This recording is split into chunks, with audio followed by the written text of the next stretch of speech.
Hello दोस्तों, स्वागत है आपका आपके अपने यूट्यूब चैनल सेवरल मैथ पर। दोस्तों, आज की इस वीडियो में हम घातांक एवं करड़ी का सवाल बताएंगे। पहले हम इसके सारे नियम को देखेंगे, उसके बाद हम सवाल लगाएंगे। वीडियो को आप लोग लाइक और सब्सक्राइब जरूर करें, इससे मुझे मोटिवेशन मिलेगा और हम ऐसे ही वीडियो लाते रहेंगे। इसमें हमारा पहला नियम है गुणा का नियम। क्या है? गुणा का नियम।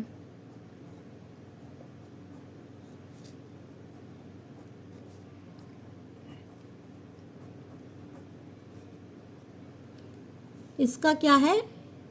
ए प पावर यम गुणे ए प पावर यन गुणे ए प पावर पी। गुणा में क्या होता है? घातें हमारी जो होती है वो जुड़ जाती है। क्या होती है? घातें जुड़ जाती है। भाग में क्या होता है? घातें हमारी घट जाती है और गुणा में घातें हमारी जुड़ जाती हैं। तो ए पर पावर यम गुणे ए पर पावर यन गुणे ए पर पावर पी बराबर क्या हो जाएगा? ए पर पावर यम प्लस यन प्लस पी। इसमें जैसे एक हम सवाल लगाएं, जैसे यहाँ पे लिया है एक्स स्क्वायर गुणे एक्स पर पावर 5 गुणे एक्स क्यूब गुणे एक्स पर पावर 6। तो कितना हो जाएगा? ये घातें हमारी क्या होगी? जुड़ जाएगी गुणा में। यहाँ पे क्या है? गुणा ही तो लगा है, तो घातें क्या होगी? हमारी जुड़ जाएगी। तो एक्स पर पावर क्या हो जाएगा? 2 प्लस 5 प्लस 3 प्लस 6। अब इसको हम जोड़ देंगे। क्या करेंगे? जोड़ लेंगे। तो क्या हो जाएगा? ये एक्स पर पावर 16। यही आंसर हो जाएगा। अब हम भाग का नियम देखते हैं। भाग का नियम। एक्स ए पर पावर यम, ए पर पावर यम भागे ए पर पावर यन, तो बराबर क्या हो जाएगा? ये ए पर पावर यम माइनस यन। भाग में क्या होता है? घातें हमारी घट जाती है। क्या होता है? घातें हमारी घट जाती हैं। जैसे हम इसमें एक सवाल ले लें, यक्स पर पावर 13 भागे यक्स पर पावर 8, तो ये कितना हो जाएगा? यक्स पर पावर 13 माइनस 8। भाग में क्या होता है? घातें हमारी क्या होती? घट जाती है। तो 13 माइनस 8 बराबर क्या हो जाएगा? 13 में से 8 जाएगा, कितना बचेगा? 5। यक्स पर पावर 5। यही आंसर होगा।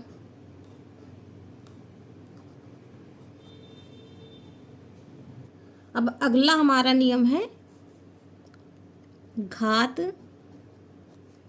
पर घात का नियम। घात पर घात का नियम। ए पर पावर यम ब्रैकेट बंद यन फिर ब्रैकेट फिर पी, ये मझला ब्रैकेट है। तो क्या हो जाएगा? ये ए बराबर यम इंटू यन इंटू पी। जैसे हम इसका सवाल ले लें, मझला ब्रैकेट बड़ा ब्रैकेट फिर छोटा ब्रैकेट एक्स स्क्वायर ब्रैकेट बंद उसके अंदर क्यूब फिर मझला ब्रैकेट पावर 5 बड़ा ब्रैकेट फिर स्क्वायर। इसका सवाल देखिए हम कैसे लगाएंगे। अभी हमने क्या लिखा था? मझला ब्रैकेट फिर छोटा ब्रैकेट ए पर पावर यम फिर ब्रैकेट बंद फिर यन फिर मझला ब्रैकेट फिर पी बराबर क्या हुआ था? ए पर पावर यम इंटू यन इंटू पी। तो ये सवाल हमारा है बड़ा ब्रैकेट फिर मझला ब्रैकेट फिर छोटा ब्रैकेट एक्स स्क्वायर उसके पावर क्या है? 3 फिर ब्रैकेट बंद है फिर 5 है फिर बड़ा ब्रैकेट फिर 2 है बराबर क्या हो जाएगा? ये एक्स पर पावर 2 गुणे 3 गुणे 5 गुणे 2। इसको हम ऐसे लिख सकते हैं ना। अब क्या करेंगे, हम इसको गुणा कर देंगे। क्या करेंगे, इसको गुणा करेंगे। 2 तिया 6, 6 पंचे 30, 30 दूना 60, यानी x पर पावर 60। अब अगला हमारा है घात का नियम। घात का नियम।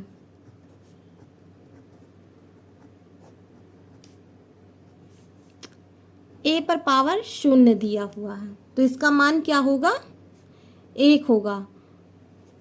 कोई भी संख्या आधार लिखा है, उसका घात क्या है, 0 है, तो समझो मान क्या होगा, 1 होगा। अब अगला नियम हमारा है घातों का द्विपक्षीय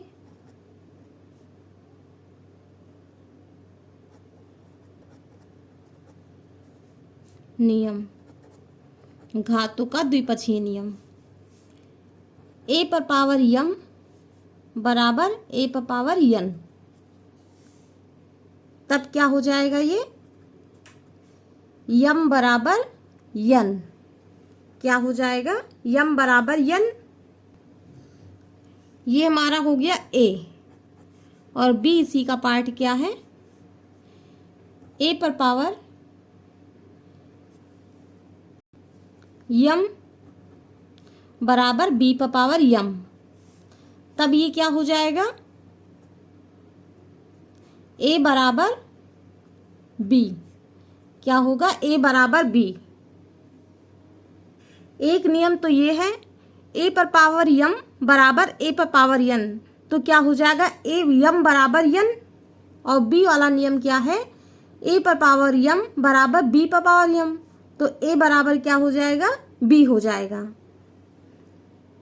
अब अगला नियम हमारा है घात का व्युत्क्रम नियम।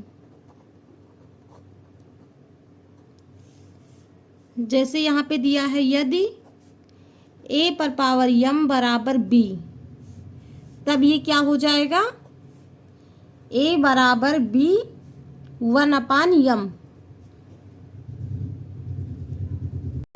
अब अगला नियम हमारा है a पर पावर -m बराबर क्या हो जाएगा, 1/a पर पावर m। ये मान लो एक a और इसको मान लो b। अब b वाला क्या है, 1/a पर पावर -m, तो बराबर क्या हो जाएगा, a पर पावर m। क्या हो जाएगा, a पर पावर m। अब इसमें हमारा पहला सवाल है, यदि a पर पावर b बराबर 343 हो, तो यदि a पर पावर b बराबर 343 हो, तो 2 पर power a plus b minus 4 का मान क्या होगा।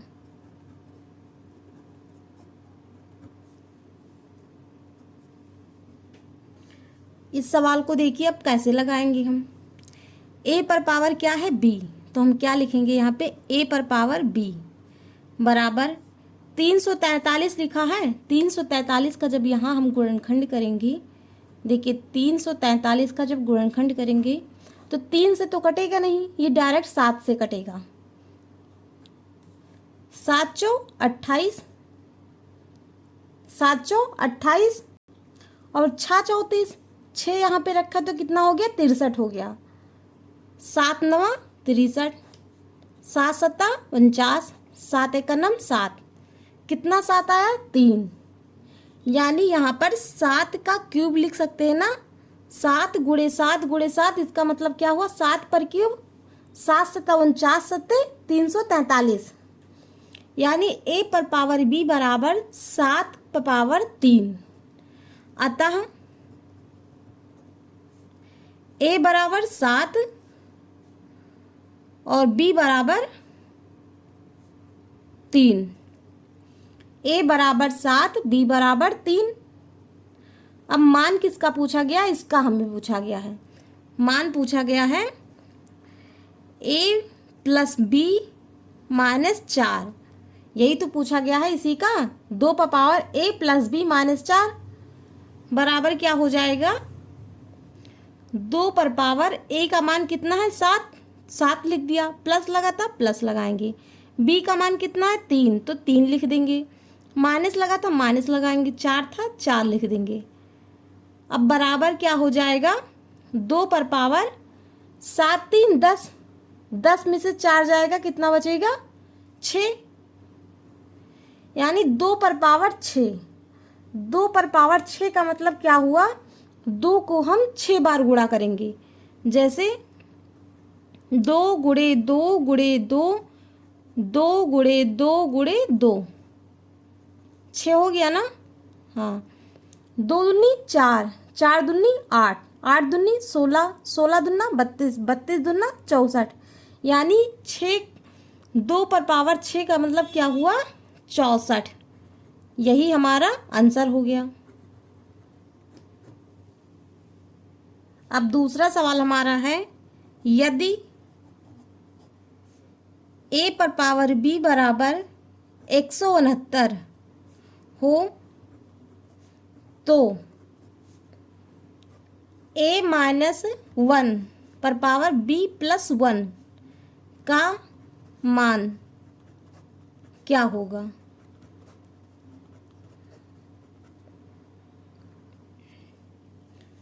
ए पर पावर बी लिखा हुआ है तो क्या लिखेंगे यहाँ पे, ए पर पावर बी बराबर 169 किसका वर्ग है, 13 का वर्ग है, 13 13 169, 13 का स्क्वायर हो गया। तो ए बराबर क्या हो गया, ए बराबर 13 और बी बराबर 2, यही तो हुआ। अब मान किसका पूछा गया है, ए माइनस 1 ब्रैकेट 1 बी प्लस 1, इसी का मान तो पूछा गया है। ए माइनस 1, ए का मान कितना है 13, यानी 13, माइनस लगा था माइनस लगाएंगे, 1 था 1 लिखेंगे, ब्रैकेट बंद कर देंगे। बी प्लस 1, बी का मान कितना है 2 प्लस 1 बराबर कितना हो जाएगा, 13 में से 1 को घटाएंगे तो कितना होगा 12, 2 प्लस 1 2 और 1 3, यानी 12 का पावर 3 बराबर कितना हो जाएगा, 12 को हम 3 बार गुणा करेंगे। 12 का क्यूब मतलब क्या हुआ, 12 गुणे 12 गुणे 12, यही तो हुआ। 12 बरैयम 144, 144 को जब 12 से गुणा करेंगे तो कितना आएगा 1728, यही हमारा आंसर हो गया।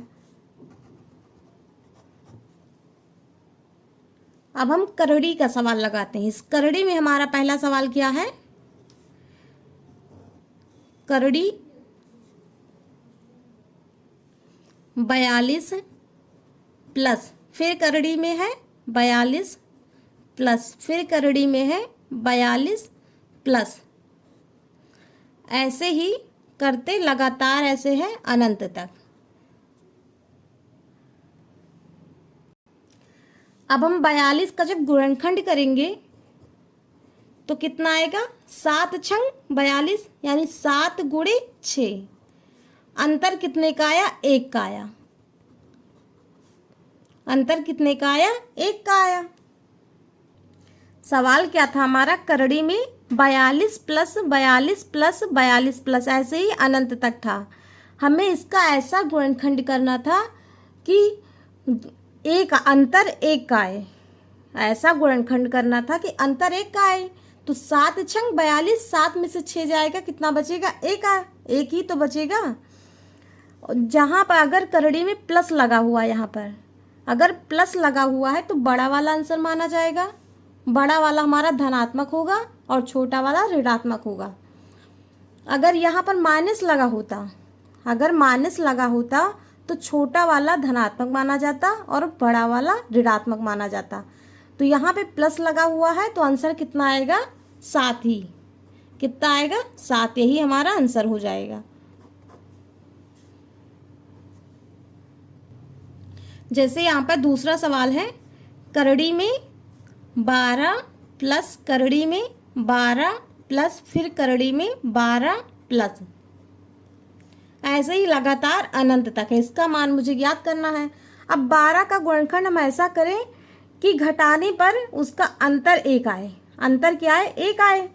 तो 12 का जब गुणनखंड हम करेंगे, 4 तिया 12, 4 में से 3 जाएगा, कितना बचेगा? 1। यानी अंतर कितने का आया? 1 का आया। 1 ही का तो आया। और जहाँ पर अगर प्लस लगा हुआ है करड़ी में तो समझ लेना कि बड़ा वाला आंसर माना जाएगा, यानी बड़ा वाला धनात्मक होगा। यहाँ पर करड़ी में क्या है? 12 प्लस 12 प्लस प्लस ही लगा हुआ है ना, तो आंसर क्या होगा? बड़ा वाला माना जाएगा। बड़ा वाला क्या है? 4 है। 3 से 4 बड़ा है ना, तो 4 ही तो माना जाएगा। तो 4 यहाँ पर आंसर हो जाएगा। अगर यहाँ माइनस लगा होता तो 3 आंसर होता, क्योंकि छोटा वाला धनात्मक माना जाता और बड़ा वाला ऋणात्मक माना जाता। अब अगला सवाल हमारा है, करड़ी में 110 माइनस करड़ी में 110 माइनस फिर करड़ी में 110 माइनस, ऐसे ही लगातार करके है अनंत तक। अब हमें 110 का ऐसा गुणनखंड करना है कि अंतर 1 का आए। ऐसा गुणनखंड करना है कि अंतर 1 का आए। तो 11 दहम्मा 110, 11 को जब 10 से गुणा करेंगे तो कितना आएगा? 110। 11 में से 10 जाएगा तो अंतर कितने का आएगा? 1 का। और इसमें आंसर क्या माना जाएगा? छोटा वाला। छोटा वाला धनात्मक होगा और बड़ा वाला ऋणात्मक होगा। अभी हमने प्लस वाले में क्या बताया था? बड़ा वाला धनात्मक होगा और छोटा वाला ऋणात्मक होगा। और इसमें क्या है? छोटा वाला ऋणात्मक धनात्मक होगा और बड़ा वाला ऋणात्मक होगा। तो क्या करेंगे? यहाँ पे 10 आंसर हमारा होगा। क्या होगा? 10 होगा। अगर माइनस लगा है तो छोटा वाला आंसर माना जाएगा, अगर बड़ा माइनस प्लस लगा हुआ है तो बड़ा वाला आंसर माना जाएगा। जैसे यहाँ पर एक और ले ले सवाल हम, करड़ी में 30 प्लस नहीं माइनस, फिर करड़ी में 30 माइनस करड़ी में 30 माइनस, ऐसे ही लगातार करके अनंत तक है। इसका मान मुझे ज्ञात करना है। अब हम 30 का ऐसा गुणनखंड करेंगे कि अंतर 1 का आए। कितने का आए? 1 का आए। 5 छक 30, 6 में से 5 जाएगा, अंतर कितने का आएगा? 1 का। तो आंसर इसमें कौन सा माना जाएगा? 5, क्योंकि यहाँ पर जहाँ माइनस लगा हो तो छोटा वाला धनात्मक माना जाता है, प्लस लगा हो तो बड़ा वाला धनात्मक माना जाता है। तो यहाँ पे माइनस लगा हुआ है तो क्या होगा? आंसर छोटा वाला होगा, यानी 5 हमारा आंसर हो जाएगा। अब अगला सवाल हमारा है, करड़ी में 7 इंटू करड़ी में 7 इंटू फिर करड़ी में 7, ऐसे ही लगातार है अनंत तक। इसका मान मुझे याद करना है। इंटू का मतलब क्या हुआ? गुणा, यही तो हुआ। जहाँ पर गुणा कोई भी निशान ना हो तो क्या हो जाएगा? वही आंसर हमारा। 7 है तो 7 ही आंसर हो जाएगा। ऐसे कर दे, करड़ी में 5 इंटू करड़ी में 5 इंटू करड़ी में 5 इंटू, ऐसे ही लगातार करके अनंत तक हो तो आंसर क्या हो जाएगा? 5 ही होगा। आंसर हमारा 5 ही होगा। अगर माइनस प्लस का कोई भी निशान नहीं है तो आंसर क्या माना जाएगा? जो संख्या करड़ी के अंदर होगी वही आंसर हमारा हो जाएगा। अब अगला सवाल हमारा है, करड़ी में 56 प्लस करड़ी में 56 प्लस फिर करड़ी में 56 प्लस अनंत तक है। ये सवाल आप लोग खुद से करके इसका आंसर मुझे कमेंट बॉक्स में बताइए कितना होगा। और दोस्तों, वीडियो अच्छी लगी हो तो लाइक और सब्सक्राइब जरूर करें। Thank you.